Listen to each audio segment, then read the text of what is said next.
Hello ನಮಸ್ಕಾರ ಸ್ನೇಹಿತರೆ. ಕೊನೆಗೂ ಇಲ್ಲಿ ಜೆ.ಪಿ. ಭಾರ್ಗವಿ ಮತ್ತು ಅರ್ಜುನ್ ಕಣ್ಣ ತಪ್ಪಿಸಿ ಮಾಡೋಕ್ಕೆ ಮುಂದಾಗ್ತಿರೋ ಆ ಒಂದು ಕೆಲಸ ಏನು? ಹಾಗಾದರೆ ಇಲ್ಲಿ ಜೆ.ಪಿ. ಇಷ್ಟು ದಿನ ಇದ್ದದ್ದೇ ಬೇರೆ, ಆದರೆ ಇವತ್ತು ಜೆ.ಪಿ. ಇರೋ ರೀತಿಯೇ ಬೇರೆ. ಹಾಗಿದ್ರೆ ಏನಾಯಿತು, ಏನು ಕತೆ, ಎಲ್ಲವನ್ನ ಕೂಡ ತಿಳ್ಕೋಬೇಕು ಅಂದರೆ ಈಗಲೇ ನೀವು ಚಾನಲ್ನ ಸಬ್ಸ್ಕ್ರೈಬ್ ಮಾಡಿ, ಹಾಗೆ ಇದೊಂದು ವಿಡಿಯೋವನ್ನು ಪೂರ್ತಿಯಾಗಿ ನೋಡೋದನ್ನು ಯಾವುದೇ ಕಾರಣಕ್ಕೂ ಕೂಡ ಮರಿಬೇಡಿ. ಇಲ್ಲಿ ಭಾರ್ಗವಿ ಒಂದು ಮನೆಯನ್ನು ಫೈನಲಿ ಹುಡುಕ್ತಾಳೆ, ಮನೆಗೆ ತಮ್ಮ ಮನೆಯವ್ರನ್ನ ಕರ್ಕೊಂಡು ಬರ್ತಾಳೆ. ಬಟ್ ಇದನ್ನು ನೋಡಿ ಬೃಂದ ಆಡ್ಕೊತಾಳೆ.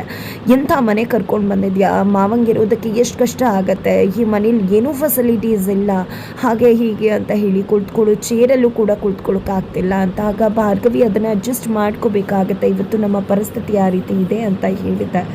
ಚೇರ್ ಮೇಲೆ ಕುತ್ಕೊಂಡಾಗ ಅಡ್ಜಸ್ಟ್ ಮಾಡ್ಕೋಬೇಕಾ, ಅದೇ ಹಾಳು ಕೊಂಪೆದನ್ನು ಸಹಿಸ್ಕೊಳ್ಳೋಕ್ಕಾಗದೆ ಅಲ್ವಾ ನನ್ನ ಮದುವೆ ಆಗಿ ಇಲ್ಲಿಗೆ ಬಂದಿದ್ದು. ಆದರೆ ಇಲ್ಲೂ ಕೂಡ ಅದೇ ಸ್ಥಿತಿಗೆ ತಳ್ಳಿಬಿಟ್ಟಿಯಲ್ಲ ನನ್ನನ್ನು ನೀನು ಅಂತ ಬೃಂದ ಕೇಳಿದಾಗ, ಏನಕ್ಕ ತವ್ರ ಮನೆ ನಿಂದು ಅದು, ಅಂಥ ಮನೆ ಬಗ್ಗೆ ಈ ರೀತಿ ಮಾತಾಡೋದು ಎಷ್ಟು ಸರಿ? ಹೇಗೆ ಮನಸ್ಸು ಬರುತ್ತೆ ನಿನಗೆ ಈ ರೀತಿ ಮಾತನಾಡೋದಕ್ಕೆ? ಯಾಕೆ ಈ ರೀತಿ ಮಾತನಾಡ್ತೀಯಾ? ನಮಗೆ ಇದೇನು ಕಷ್ಟ ಅಲ್ಲ, ನಾವು ಈ ಕಷ್ಟ ಸುಖನ ನೋಡಿ ಬಂದಿರೋರು. ಆದರೆ ಇದು ಮಾವ ಅರ್ಜುನ್ ಎಲ್ರಿಗೂ ಕೂಡ ಕಷ್ಟ ಆಗತ್ತೆ.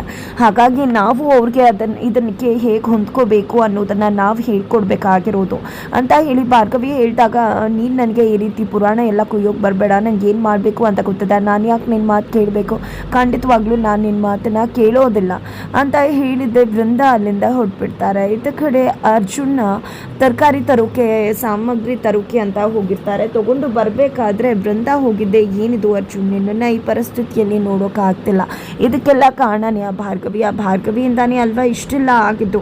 ಆ ಭಾರ್ಗವಿ ಅವತ್ತು ಪೇಪರ್ ಓದದಿದ್ರೆ ಈ ಪರಿಸ್ಥಿತಿಗೆ ಬರ್ತಿದ್ವ ನಾವು ಅಂದಾಗ ಏನಕ್ಕೆ ಮಾತಾಡ್ತಿದ್ರ? ಆ ಭಾರ್ಗವಿಯವರು ಹೇಗೆ ಕಾರಣ ಆಗ್ತಾರೆ? ನಾವು ಮಾಡಿರೋ ತಪ್ಪನ್ನು ಬೇರೆಯವ್ರ ಮೇಲೆ ಹಾಕಿ ನಮ್ಮನ್ನು ನಾವು ಸಮಾಧಾನ ಮಾಡ್ಕೊಳ್ಳೋದು ಎಷ್ಟು ಸರಿ? ಇದಕ್ಕೆಲ್ಲ ಕಾರಣ ಒಂದು ರೀತಿಯಲ್ಲಿ ನಾನೇ ತಾನೇ ನೇರವಾಗಿ. ಅದರಲ್ಲೂ ಭಾರ್ಗವಿಯವರು ಏನು ತಪ್ಪು ಮಾಡ್ತಾರೆ? ಭಾರ್ಗವಿಯನ್ನು ತಡೆದಿದ್ದು ನಾನೇ ಅಲ್ವಾ ಅಂದಾಗ ನೀನು ಗೊತ್ತಾಗೋದಿಲ್ಲ ಅರ್ಜುನ್. ಅವಳನ್ನು ಚಿಕ್ಕದ್ರಿಂದ ನೋಡ್ತಾ ಇದ್ದೀನಿ, ಎಲ್ಲರ ಮುಂದೆ ಎಲ್ಲರನ್ನು ನೋಡ್ಕೋತೀನಿ ಅನ್ನೋ ರೀತಿಯಲ್ಲಿ ನಾಟಕ ಮಾಡಿ ಎಲ್ರಿಗೂ ಕೂಡ ಕಷ್ಟ ಕೊಡೋದೇ ಅವಳ ಗುಣ ಆಗ್ಬಿಟ್ಟಿದೆ.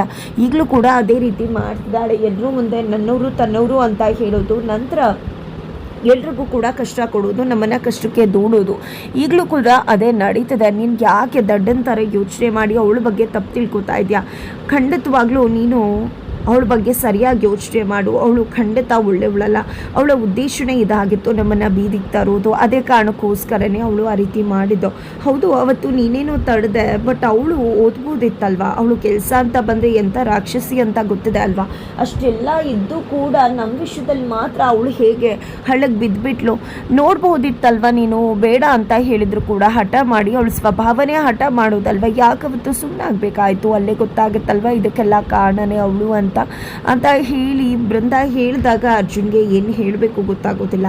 ಆಯಿತು ಬಿಡಿ, ಅದಕ್ಕೆ ಇದೇ ವಿಷಯ ಮಾತಾಡೋದು ಸುಮ್ಮನೆ ಪ್ರಯೋಜನಕ್ಕೆ ಬರುವುದಿಲ್ಲ ಅಂತ ಹೇಳ್ತಾರೆ. ನಂತರ ಇಲ್ಲಿ ಅರ್ಜುನ ಭಾರ್ಗವಿ ಹತ್ರ ಬಂದಿದ್ದ ತರಕಾರಿ ಸಾಮಗ್ರಿ ಎಲ್ಲವನ್ನ ಕೂಡ ಕೊಡ್ತಾರೆ. ಎಲ್ಲವನ್ನ ಕೂಡ ಚೆಕ್ ಮಾಡ್ತಾಳೆ ಭಾರ್ಗವಿ. ಯಾವುದನ್ನು ಎರಡೆರಡು ತೊಗೊಂಡು ಬಂದಿರ್ತಾರೆ, ಇವ್ರಿಗೆ ಅದು ಗೊತ್ತಾಗಲ್ಲ ಅನ್ಕೋತಿದ್ದಾಗೆ ಅರ್ಜುನ್ ತುಂಬಾ ಯೋಚನೆ ಮಾಡ್ತಿರ್ತಾರೆ.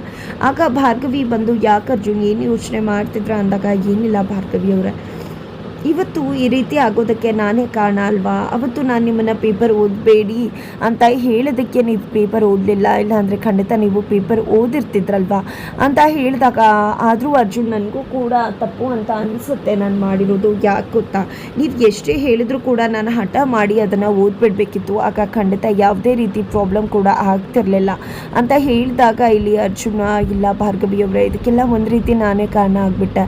ಇವತ್ತು ಅಪ್ಪ ಇಷ್ಟು ಕಷ್ಟ ಅನುಭವಿಸ್ತಿದ್ದಾರೆ ಅಂದರೆ ಅದಕ್ಕೆ ನಾನೇ ಕಾರಣ. ಅಪ್ಪ ಎಂದು ಕೂಡ ಇಂಥ ಒಂದು ಬದುಕನ್ನು ಬದುಕ್ತವ್ರಲ್ಲ, ನಾವು ಕೂಡ ಇಂಥ ಬದುಕನ್ನು ಬದುಕ್ತವ್ರಲ್ಲ, ಇದೆಲ್ಲವೂ ಕೂಡ ನಮಗೆ ಹೊಸತು. ಆದರೆ ನೀವು ಎಲ್ಲವನ್ನ ಕೂಡ ತುಂಬ ಆಳವಾಗಿ ಬದುಕಿ ತಿಳ್ಕೊಂಡಿದ್ರ, ಜೀವನನ ತುಂಬ ಅಚ್ಚುಕಟ್ಟಾಗಿ ಅರ್ಥ ಮಾಡ್ಕೊಂಡಿದ್ರ. ಆದರೆ ನಮಗೆ ಇದು ಯಾವುದೂ ಗೊತ್ತೇ ಇಲ್ಲ. ಒಂದು ಸಣ್ಣದು ಆಗಿಬಿಟ್ರೆ ಅದೇ ದೊಡ್ಡ ಕಷ್ಟ ಅಂತ ಹೇಳಿ ಕೊರಗ್ಬಿಡ್ತಿದ್ವಿ. ಬಟ್ ನೀವು ಇಷ್ಟೆಲ್ಲ ದೊಡ್ಡ ಕಷ್ಟನ ಅನುಭವಿಸ್ತಾ ಕೂಡ ಜೊತೆಗೆ ಇಟ್ಕೊಂಡೆ, ಏನೂ ಕೂಡ ಮಾತಾಡದೆ ಅದನ್ನು ಖುಷಿಯಿಂದ ಸ್ವೀಕರಿಸಿ ಅಂತ ರೀತಿಯಲ್ಲಿ ಹೇಗೆ ಬದುಕಬೇಕು ಅಂತ ತಿಳ್ಕೊಂಡಿದ್ರ ಅಂತ ಹೇಳಿ ಭಾರ್ಗವಿಯನ್ನು ಹಾಡಿ ಹೋಗ್ಲುತ್ತಾರೆ ಅರ್ಜುನ. ತದನಂತರ ಇಲ್ಲಿ ಎಲ್ಲರೂ ಕೂಡ ಊಟಕ್ಕೆ ಅಂತ ಕುಳಿತುಕೊಂಡಿದ್ದಾರೆ. ಆಗ ಭಾರ್ಗವಿ ಬಂದದ ಎಲ್ಲರ ಮುಂದೆ ಕುಳಿತುಕೊಂಡು, ಎಲ್ಲರೂ ಕೂಡ ಈಗ ಊಟ ಮಾಡೋಣ, ಎಷ್ಟು ದಿನ ಆಗುತ್ತಲ್ವ ಊಟ ಮಾಡಿ ಅಂದಾಗ ಅಲ್ಲಿ ಬೃಂದ, ಏನು ಮಾತಾಡ್ತಿದ್ಯಾ ಭಾರ್ಗವಿ, ಏನು ಒಳ್ಳೆ ಹೋಟೆಲ್ನಲ್ಲಿ ಟೇಸ್ಟ್ಗೆ ಅಂತ ಇಟ್ಟಿರ್ತಾರಲ್ಲ ಅಷ್ಟು ಫುಡ್ ತಂದಿದ್ಯಾ, ಯಾರು ಹೊಟ್ಟೆಗೆ ಸಾಕಾಗತ್ತೆ. ಎಲ್ಲರೂ ಕೂಡ ಹಸ್ಕೊಂಡು ಎದ್ದು ಹೋಗಬೇಕು ಅಂತನ, ಎಷ್ಟು ಜನ ಹೊಟ್ಟೆಗೆ ಸಾಕಾಗುತ್ತೋ ಅಷ್ಟು ಜನ ಹೊಟ್ಟೆಗೆ ತಿನ್ಬೋದು, ಉಳ್ದದ್ದು ಎಲ್ಲವೂ ಕೂಡ ವೇಸ್ಟ್ ಅಲ್ವಾ.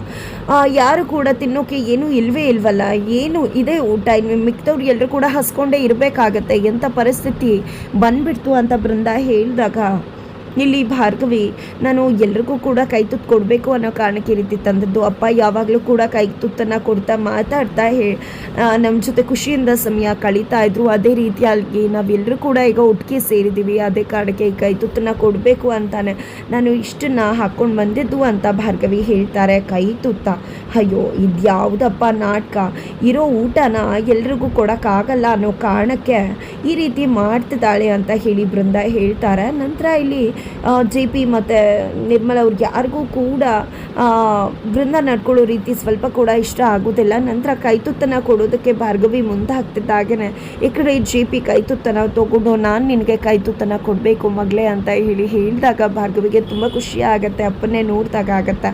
ನಂತರ ಇಲ್ಲಿ JP ಪಾಟೀಲ್ ಭಾರ್ಗವಿಗೆ ಕೈತುತ್ತನ್ನು ಕೊಟ್ಟು ತಿನ್ನಿಸ್ತಾರೆ. ನಂತರ ಅರ್ಜುನ ತುಂಬ ಜಾಸ್ತಿ ಆಯಿತು, ಇಲ್ಲಿ ಪ್ರೀತಿ ಹುಕ್ಕಿ ಅರಿತಾ ಇದೆ ಅಂತ ಹೇಳ್ತಿದ್ದಾಗೆ ನನಗಿಲ್ವಾಡ ಆನಂದಕ ನಿನಗಿಲ್ಲ ಅಂತ ಹೇಳ್ತೀನಿ ಮಗನೇ ತಗೋ ಅಂತ ಹೇಳಿ JP ಪಾಟೀಲ್ ಅರ್ಜುನ್ಗೂ ಕೂಡ ತಿನ್ನಿಸ್ತಾರೆ. ಬಟ್ ಇದು ಯಾವುದು ಕೂಡ ನನಗೆ ಬೇಡ ಅಂತ ಹೇಳಿ ಬೃಂದ ಅಲ್ಲಿಂದ ಎದ್ದು ಹೊರಟ್ಬಿಡ್ತಾರೆ.